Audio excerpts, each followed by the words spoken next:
In this video, we're going to take a lighter and more colorful look at the ups and downs of hunting for heritage units and special locomotives. And we're going to dive into the basics of how freight trains and their cars and locomotives move around the North American Railroad network. I'm Railfan AC, and you're watching Trains in the 21st Century.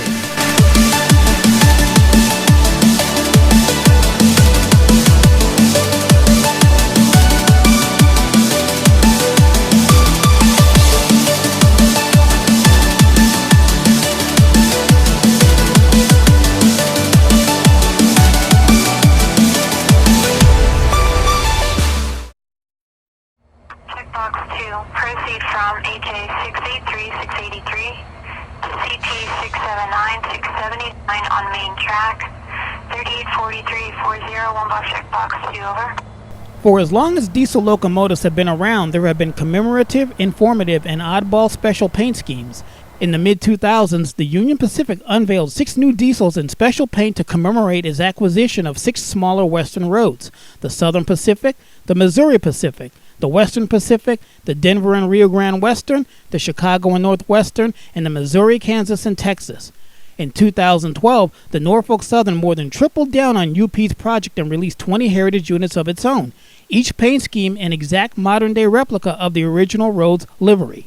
On November 9, 2019, one of those locomotives came north through town on the Binghamton, New York bound train 14R, which had the Virginian number 1069 bringing up the rear. My railfan friend Mike G took this picture of the red-nosed banana pounding the rails of the Yatesville Hill. I made my way to trackside to capture the Virginian for myself. I had good light that day and good weather. Unfortunately, what I did not have was good timing nor time to chase it, and by the time I made it to our favorite spot, this was all I got.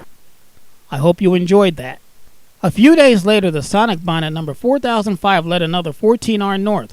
Unfortunately for us here in northeastern Pennsylvania, the powers that be in a galaxy far, far away decided to hold the train in the Harrisburg area until after 3 p.m. And because of the early winter sunsets, by the time the train and the celebrity C6M made it past our way, it was darker than a black hole in space.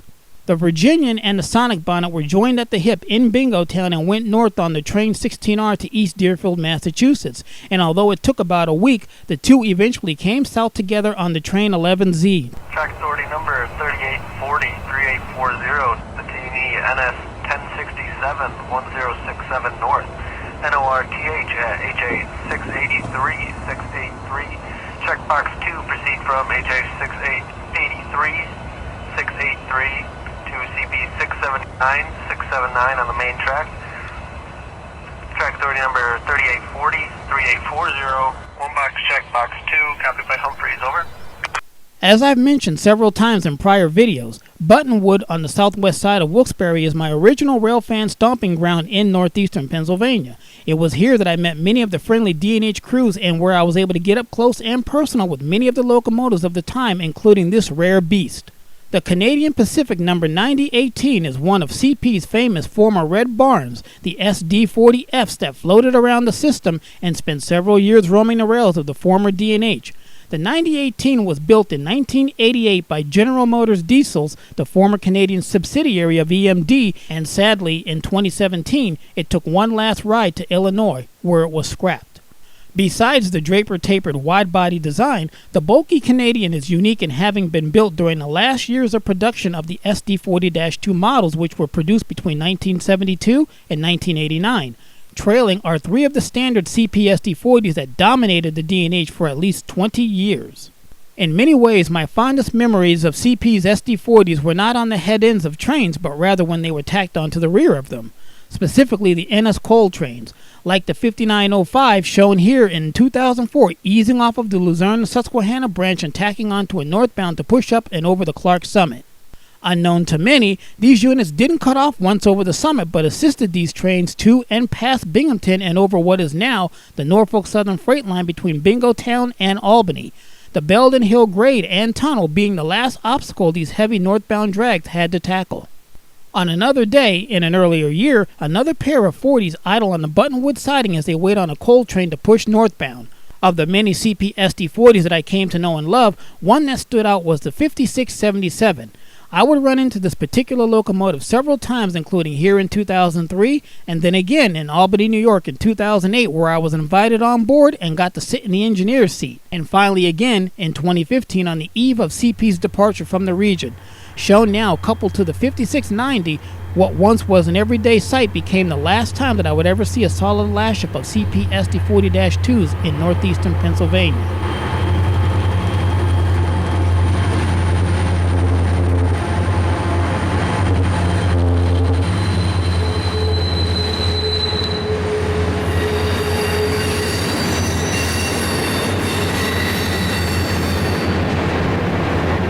Winter of 2003, two of the D&H's GP38-2s, now wrapped in two different CP paint schemes, rest on the DMS siding. Look at the 7307. Notice that American flag attached to the stanchion just under the number board. Also note the dashed frame stripe and look closely at the nose. You see that yellow sticker? That's a D&H sticker, and to this day on the NS, these D&H stickers can be found on diesels that worked on the Delaware and Hudson, specifically NS's SD40-2s. Checkbox 2, copied by Humphreys. Okay at 101. 101 in the PM. Dispatch your Tate. Over. Number 3840, 3840. One box, checkbox 2, copied by Humphreys. Okay at 101 in the PM. 101 PM. Dispatch Tate. Over. That's Roger. Thank you. Thank you. Thank you.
Getting back to the 1067 Reading Heritage Unit on the point of this train 14R, once again Mike G recorded this train blasting out of Buttonwood. Why the train was held here in the first place is a mystery to me, but it was probably because of track work or maybe a local train switching somewhere up the line.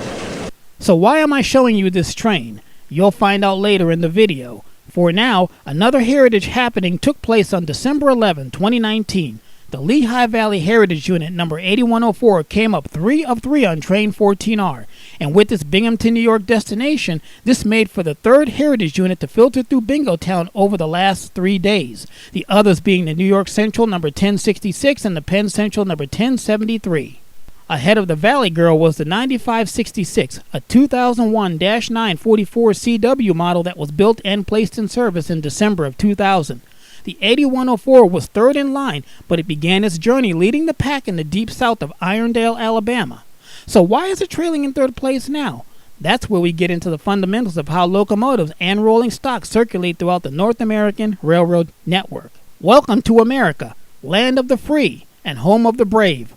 America's Class 1 railroad network consists of 4 super systems plus 2 Canadians, the Kansas City Southern, and Amtrak. The states shaded in gray are the states that our 14R power has traveled through before making their way through our area. The power has traveled through the states of Alabama, Georgia, Tennessee, Virginia, Maryland, and across the Mason-Dixon line into Pennsylvania. Starting at the Ernest Yard in Irondale, Alabama, the Valley Girl led this power on train 16T between Irondale and Roanoke, Virginia. From Alabama, it moved northeast, just barely piercing the extreme northwest tip of Georgia and through Chattanooga in the state of Tennessee. From Chattanooga, the train continued northeast through Ooltewah, Cleveland, Calhoun, Knoxville, and Johnson City and into the Old Dominion to Schaefer's Crossing in Roanoke. And here's where things get interesting. But before we get into the good stuff, here's a picture of a similar northbound that I took way back in February of 2004 at a small town crossing in rural Retreat, Virginia. At Roanoke, a division point and crew change point on the railroad, the 16T train ends and the train 18T from Roanoke to Enola, Pennsylvania begins. Along the way, the crew of this train will work the smaller yards of Waynesboro and Shenandoah, Virginia before reaching Hagerstown, Maryland, another division and crew change point. At Hagerstown, the former Virginia Division and Harrisburg Divisions met, but in early 2016, the Virginia Division was folded into the Pocahontas Division, making Hagerstown a meeting point for the Harrisburg and now Pocahontas Divisions. One state that I failed to mention is West Virginia, which NS also runs through briefly between Roanoke and Hagerstown. And one of the most popular rail fanning spots in the eastern portion of the state is Shenandoah Junction. This is where the NS's single-track main line crosses over the CSX's double-track main line. So how's that for an over-under railroad bridge shot? From Hagerstown, the 18T moves north up the Lurgan Line toward Greencastle, Pennsylvania. In Greencastle, there is an intermodal yard and several industries.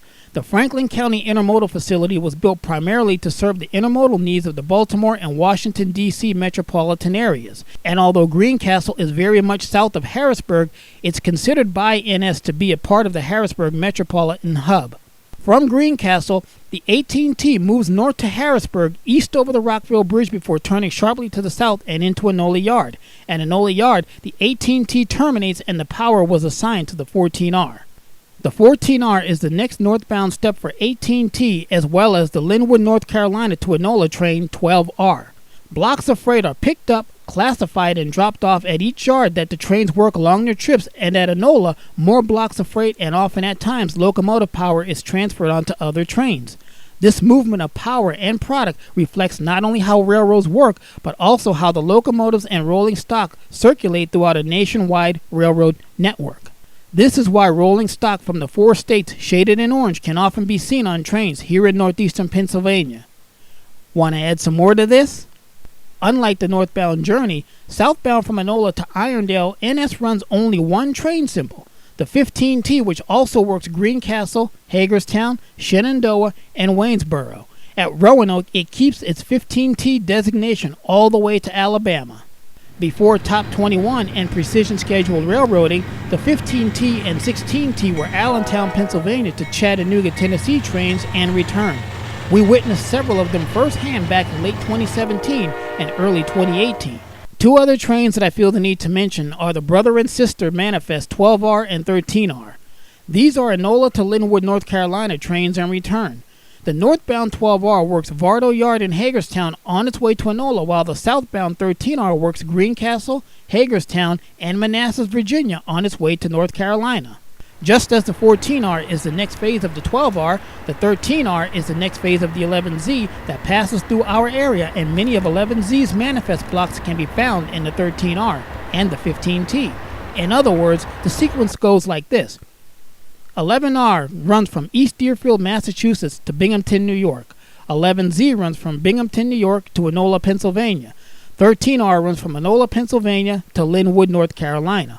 From Linwood, blocks of freight can move onto other trains to major terminals like the Sevier Yard in Knoxville, Tennessee by way of the S line, or go further deep south to the large yards at Macon, Georgia and Jacksonville, Florida in the NS connection with the Florida East Coast.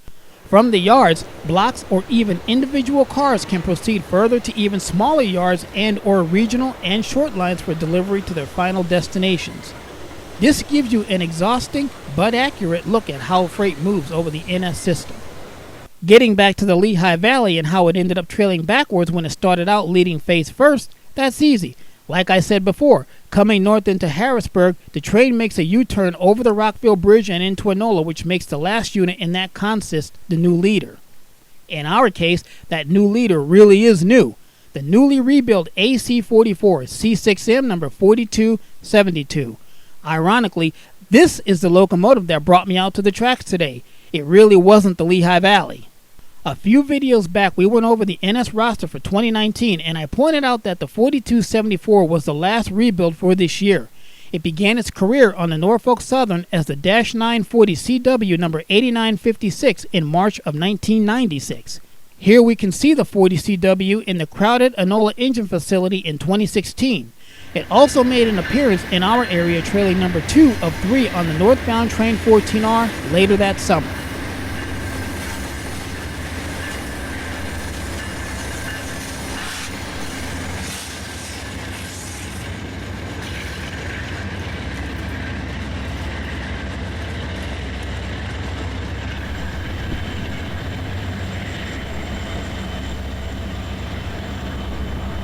In addition to being the last products of 2019, the 4270 series C6Ms are also unique in that they displaced the office car executive F7As and F7Bs that were numbered 4270, 4275, 4276, and 4271. When the AC-44 program began, the 4 was dropped from the F unit's number to make room for the new rebuilds.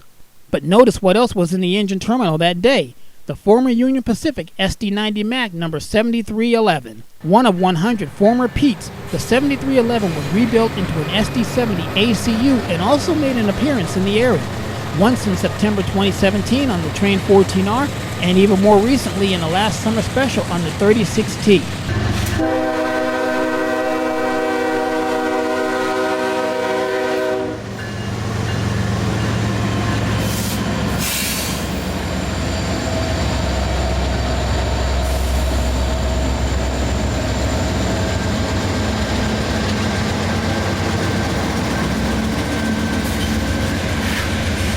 In my quest to rope the 4272, I ran into a couple of problems. For starters, I couldn't shoot the train at the oncoming angle that I love so much, and here's why.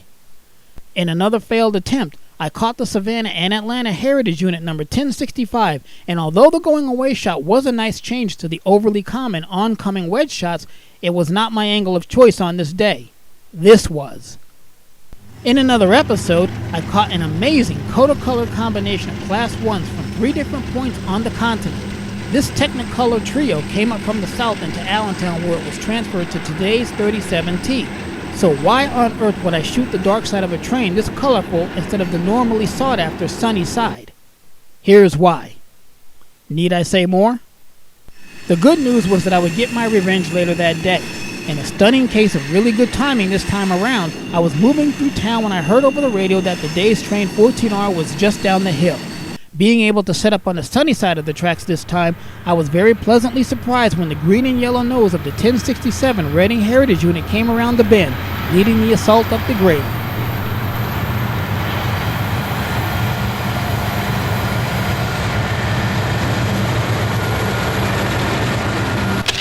And in case you hadn't noticed, this is the same train that our friend Mike G filmed down at Buttonwood earlier that day at the start of this video. In addition to the Heritage Unit leader, another worthwhile catch for me in the locomotive consist was the -9 44 CW number 9961 trailing second. Although no Heritage Unit or any other special unit for that matter, this is one of the newest -9s on the railroad, being part of the final order of 2005 wide cab D9s delivered to NS in December of 2004. One notable aspect about the 9961 is that, like most -9 wide cabs, more than 1,000 of them in total, it was delivered in primer gray paint and painted by NS. We talked about this in video T155 and the Gray Ghost era on NS. One last photographic faux pas that I made when recording this train was the recording of the video itself. There is none from this angle, as I forgot to hit the record button on the video camera. Which is why I shoot with 2 cameras.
Before you go, make sure that you hit the like button if you like the video. And if you're not a subscriber, make sure that you hit the subscribe button to become a subscriber, and also the bell to allow notifications. And if you have any questions on anything you saw in the video, leave it in the comments. For Trains 21, call me AC.